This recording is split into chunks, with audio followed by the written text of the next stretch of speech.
নমস্কার সবাইকে। আমি আজকে একটি খুবই গুরুত্বপূর্ণ যুদ্ধের উপর আপনাদের সম্মুখে আলোচনা করতে যাচ্ছি।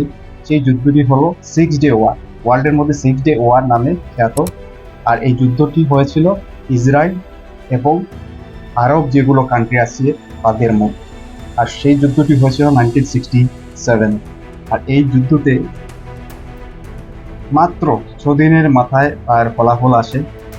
আর এই যুদ্ধ কিছু সংখ্যক অংশ আপনাদের সম্মুখে তুলে ধরছি, তাহলে আপনি বুঝতে পারবেন ইসরায়েল কি দেশ।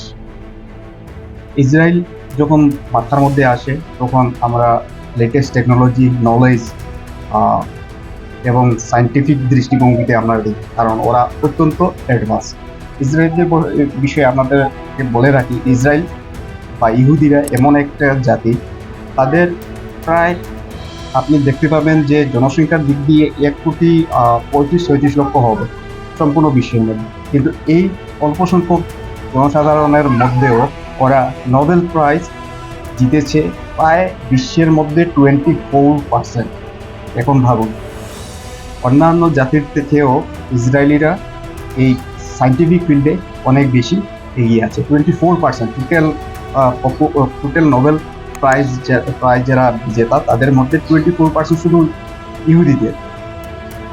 তারপর নেক্সট আসুন, ওদের কয়েকজন সায়েন্টিস্টের যদি নাম নেই, প্রথমেই আমাদের মাথায় আসে যে অ্যালবার্ট আইনস্টাইন। উনি একজন ইহুদি। আজকের ডেটে ফেসবুকের যে ওনার, ওনারা সবাই ইউজ করছেন, উনিও একজন ইহুদি। তো ইহুদি বা ইসরায়েলি সব ফিল্ডের মধ্যে আপনি পাবেন। টেকনোলজি, ডিফেন্সের মধ্যেও ওরা এগিয়ে আছে।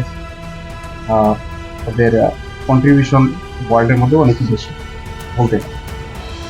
কিন্তু 6 ডে ওয়ারের মধ্যে আমরা ঘুরে আসি। সেই ওয়ার যখন হয় তখন লেবানন, ইরান, তারপর সৌদি আরবিয়া, এইগুলো গালফ কান্ট্রি বনাম ইসরায়েল। আর সেই যুদ্ধ ইসরায়েল 6 দিনে শেষ করে দেয়, অর্থাৎ 6 দিনের মাথায় ইসরায়েল বিজয় হয়।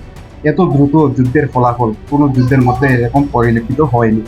তাই ওই যুদ্ধকে 6 ডে ওয়ার হিসাবে ঘোষণা করা পরিচিত।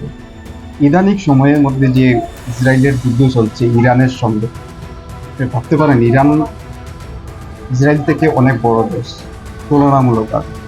ইসরায়েলের মানচিত্র যদি দেখেন তাহলে খুঁজে আপনাকে বার করতে হবে ইসরায়েল।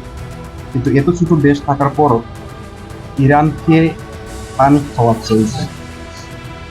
ইরানের ঘরের মধ্যে ঢুকে ইরানের যে রাষ্ট্রপতি ইরানি নির্বাচিত হয়েছে, ওনার শপথ সমারোহের মধ্যে একজন হামাসের মাস্টার মাইন্ড বা হামাসের চিফ আসে, ওকে অ্যাসাসিনেশন করে ইসরায়েল। তো ইসরায়েলের মধ্যে যখন আমরা দেখতে পাই তাহলে অদম্য সাহস, দেশভক্তি এগুলো পরিলক্ষিত হয়। সেই কারণে 6 ডে ওয়ার 1967 হয়েছে, যেটা খুব অল্প সময়ের মধ্যেই জিতেছে। তখন তো ইসরায়েল অত বেশি শক্তিশালীও ছিল না, তখন ইসরায়েলের মধ্যে ডিফেন্সও অত ডেভেলপ ছিল। তারপরও হয়েছে, কারণ ইসরায়েল অতীত থেকে শিখেছে অনেক কিছু। অতীতে ওর উপর যে নির্যাতন হয়েছে, সেই নির্যাতন থেকে ইহুদিরা ভালোভাবে শিখেছে আর নিজেকে শক্ত করেছে। আজকের পৃথিবীর মধ্যে একটা ডেভেলপ কান্ট্রি যখন নাম আসে, ইসরায়েলের নামও আসে। তার কারণ হলো সেটা।